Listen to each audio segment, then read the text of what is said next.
과거에 이렇게까지 초유의 사태가 없었기 때문에 더 무서운 게 얘기할까요? 통신의 신자가요. 믿을 신자잖아요. 그 신뢰 사회 자체를 붕괴할 수 있다는 얘기예요. 시한폭탄과 같다 이렇게 말씀드릴 수 있어요.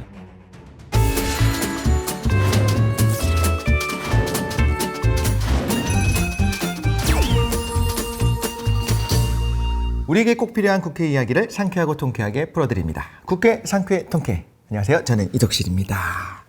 최근에 SK텔레콤 해킹 사태로 인해서 여러 가지 이슈가 있었습니다. 앞으로도 이런 일이 반복될 수 있는 거 아닐까라는 여러 가지 우려가 있는 것 같습니다. 그래서 해킹의 피해부터 대처까지 어떻게 해야 되는지 우리가 정말 최고 전문가, 우리나라 원탑, 우리 염경련 교수님 나와주셨습니다. 안녕하세요. 안녕하십니까. 반갑습니다. 최근 국회 입법조사처에서 통신사 해킹 사고 사후 대응의 문제점과 입법 과제라는 보고서가 발간이 됐습니다. 과거에 이렇게까지 초유의 사태가 없었기 때문에 어쩔 수 없이 어떤 좀 법적인 부분에 있어서 기존에 있던 법들도 있었지만 또 우리가 개선돼야 될 부분이 있잖아요. 네. 이 부분에 대한 보고서가 이미 나왔죠. 국회 입법조사처는 국정 전 분야에 걸친 입법정책연구기관인데요. 국회의 브레인 싱크탱크 이렇게 생각할 수 있을 것 같고요. 주요 현안에 대한 보고서와 이슈 브리핑 자료를 제공하고 있습니다. 여러분도 직접 확인하실 수가 있습니다. 교수님도 혹시 보신 적 있으신가요? 저희 같은 연구자들 입장에서는 뭐 경제, 국방, 사회 이런 쪽에서 다양한 자료가 나오기 때문에 실제로 도움이 많이 되고 있고 되게 중요한 소스다 이렇게 생각합니다. 그렇죠. 가장 현안들에 대해서 네. 최신 정보들이 많이 올라온다. 그렇죠. 그래서 최신 현안에 대한 보고서들이 이번에 보니까 정말 바로바로 올라왔는데 이 보고서에 따르면 지난 4월에 SK텔레콤의 홈 가입자 서버라고 하죠. 네. 일명 HSS라고 하는 홈 가입자 서버가 악성 코드 공격을 받아서 해킹이 됐습니다. 근데 이 HSS는 쉽게 말하자면 모든 가입자의 인증 정보를 관리하는 통신사 핵심 시스템이에요. 네. 국가 핵심 인프라의 사이버 보안 취약점을 드러낸 중대 사고다. 그러니까 단순한 해킹이 아니다. 교수님 관점에서 볼 때는 어떤가요? 사이버 테러 플러스 국가 재난 사태라고 봐야죠. 국가 재난.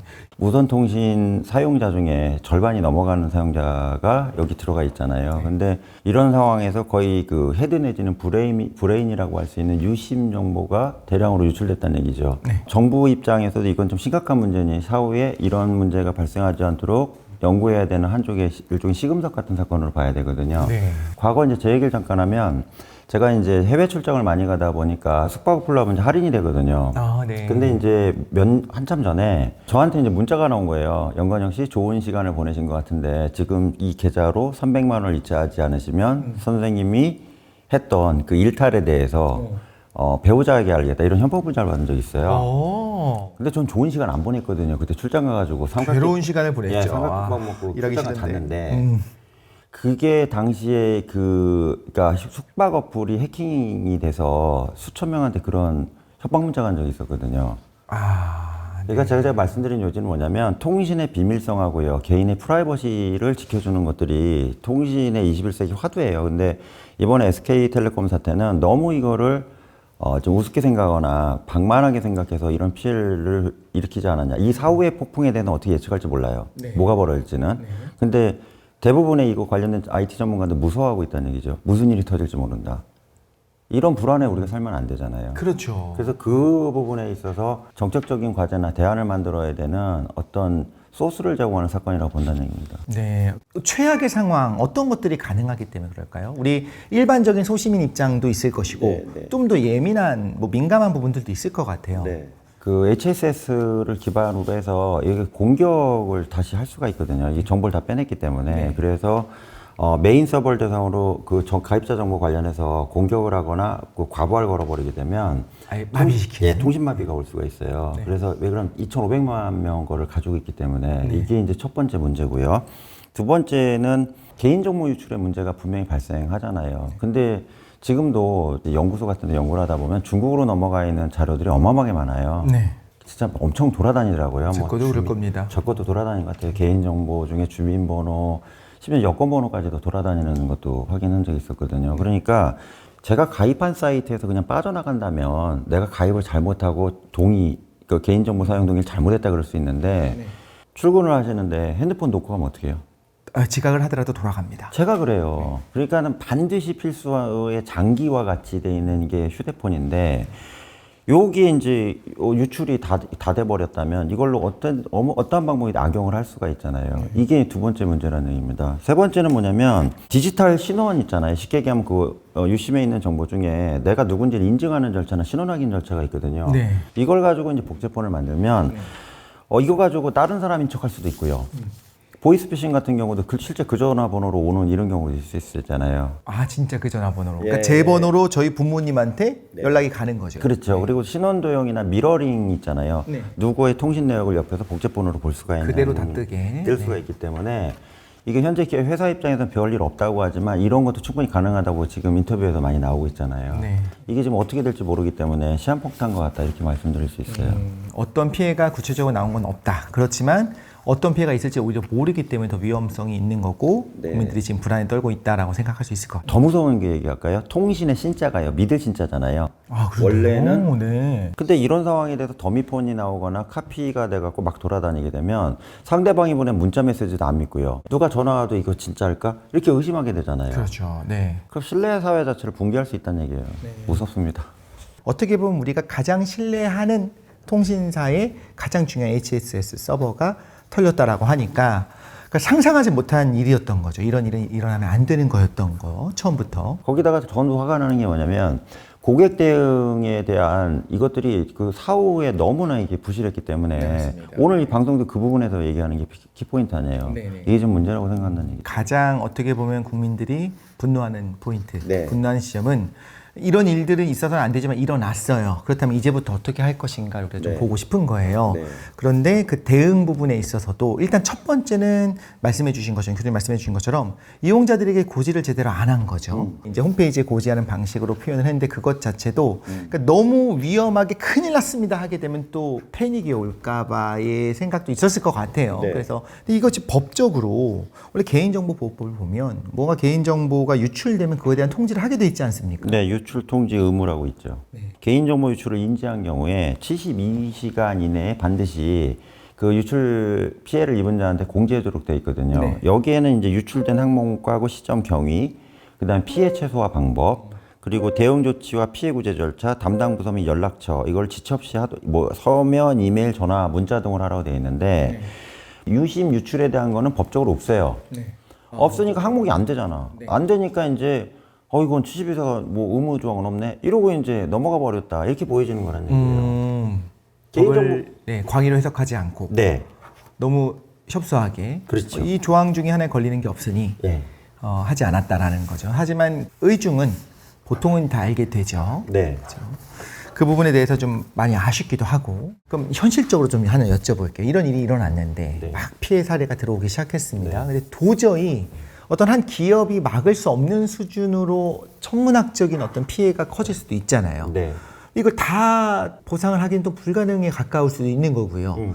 이럴 때 그럼 현실적으로 어떻게 해야 될까요? 그러니까 정부에서 일단 나가서 이걸 재난으로 봐야 된다는 게 이런 부분이라는 얘기입니다. 그게 무슨 얘기냐면 보안 사고가 동시다발적으로 수만 건이 발생한다면 이 통신사 자체를 신뢰할 수가 없는 상황이 되잖아요. 그러면 정부에서 나서서 전화는 써야 되거든요. 그걸로 결제하고 연락하고 해야 되니까 옆에 이웃한 통신사하고 협조를 통해서 뭐 망을 증설해갖고 좀 옮겨준다던가 아니면 요즘에 그 저렴한 통신 사업자들도 있잖아요. 중간 사업자들. 그래서 자어전 어쨌든 통신은 유지할 수 있도록 정부에서 이거는 뭐 네가 책임져라는 나중 문제고 통신이 될 수 있도록 통신망을 유지해주는 게 저는 가장 중요하다고 생각하거든요. 이걸 바라보는 입장은 재난이라고 보는 입장으로 가야 되는 거지. 이걸 기업에서 고객 관리나 정보 관리 못했다 이렇게 보아서는 그런 접근이 안 될 거란 얘기예요. 그렇죠. 그건 불가능하겠죠. 그래서 현재 정보통신망법하고요, 전기통신사업법 이 두 개 법률이 지금 전파통신 관련된 거를 규율을 하고 있거든요. 근데 여기에서 이동통신사의 의무가 명확하게 규정되어 있는 조항이 없어요. 입법조사체 때 이거 문제 제기를 하고 있거든요. 그래서 이참에 과학기술정보통신부가 행정지도를 통해서요, 이런 문제가 발생했을 때 피해 발생 시 100% 보상을 책임지도록 기업에다 강제하는 규정이 필요하다. 이런 주장들이 좀 강력하게 대두되고 있는 거죠.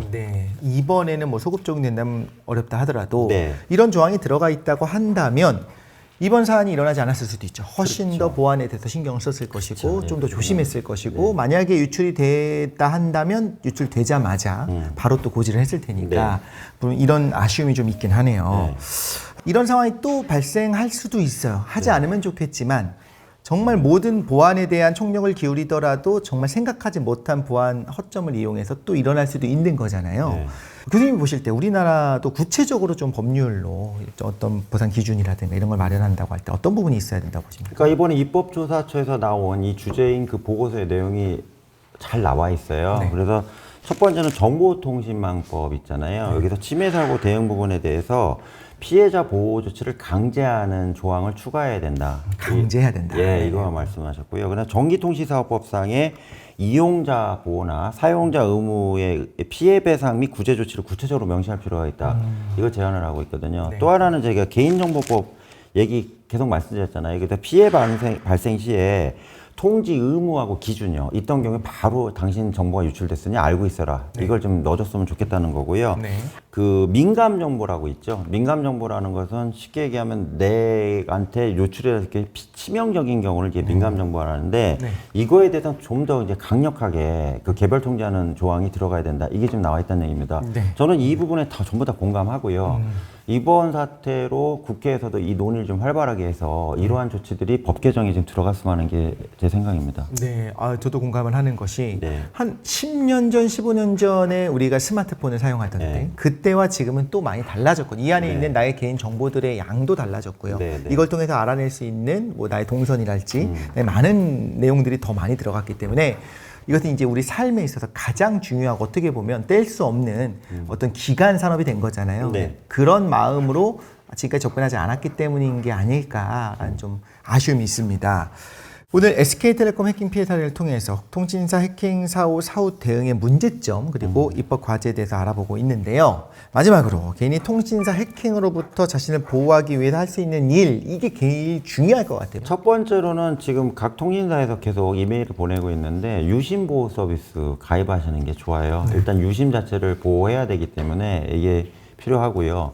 그 두 번째는 뭐냐면 저도 많이 봤는데 만약에 정보가 유출되거나 이렇게 돌아다닌다면 내 이메일을 알고 이메일을 통해서 별의별 방식의 사기나 피싱이나 스미싱 관련된 문자가 메일이 많이 오거든요. 네네. 그래서 전혀 나랑 관계없는 문자나 이메일이 온다면 안 열어보시는 게 예. 제가 볼 때는 필요하다고 생각 들고요. 네. 세 번째는 중요한 계정에 대해서는 그 2중, 3중 그 인증 시스템 있잖아요. 네네. 그 보통 사람들은 귀찮으니까 비밀번호만 치고 들어가는데 이게 보안성이 훨씬 뛰어나기 때문에 2중 이상의 보안을 하시는 게 좋은 것 같고요. 그 다음에 휴대폰 요금이나 갑자기 뭐 이렇게 계좌가 결제가 됐다고 온다던가 하면 바로 카드사나 통신사에 연락을 해서 내가 이런 결제한 적이 없는데 이거 어떻게 나간 거죠 하고 개별적으로 빨리빨리 확인하시는 게 필요하다고 보여져요. 특히 이제 그 요금 내역 확인 안 하시고 자동 결제하시는 분들이 네. 피해를 입은 다음에 한참 지나서 아시는 경우도 많거든요. 계속 돈을 내고 있는데 자기 예. 몰랐던 거죠. 계좌에서 자꾸 네. 빠져나가니까. 사실 저도 확인 안 합니다. 그렇죠. 네. 그러니까 그런 부분에 대해서는 문자로 오는 경우에 이거 무슨 돈이지 하고 내 돈은 내가 지켜야 되니까 이런 부분까지 체크하는 게 필요하다 보여집니다. 네. 덧붙여서 결제됐는데 결제된 거 맞냐 확인하기 위한 링크 있으면 클릭하지 마시고 그것도 클릭하는 거 누르시면 안 아닙니다. 돼요. 예, 위험합니다. 클릭하지 말고 전화해야 되는 거죠. 예, 예, 전화하셔요. 직접 전화를 해서 확인하는 것이 더 중요할 것 같습니다. 모바일과 디지털 환경의 보안이 중요해지고 정말 우리 삶에서 우리가 사용하고 있는 스마트폰이 정말 우리 삶에 밀접하게 오는 만큼 단순히 그냥 개인정보, 우리가 생각했던 개인정보랑 다르게 우리 삶 전체를 흔들 수가 있는 부분입니다. 이 부분에 대해서 다시 한번 이번 사고를 계기로 인프라가 다시 확충이 되고 법령도 개정이 되고 어떤 기업들의 마인드도 바뀌었으면 하는 바람입니다. 오늘 좋은 말씀 들으신 염경영 교수님 감사드리고요. 감사합니다. 네, 함께해 주신 시청자 여러분들께도 감사드립니다. 상쾌하고 통쾌한 한판 토크, 국회 상쾌 통쾌. 저는 다음 시간에 더 흥미로운 주제로 돌아오도록 하겠습니다. 감사합니다.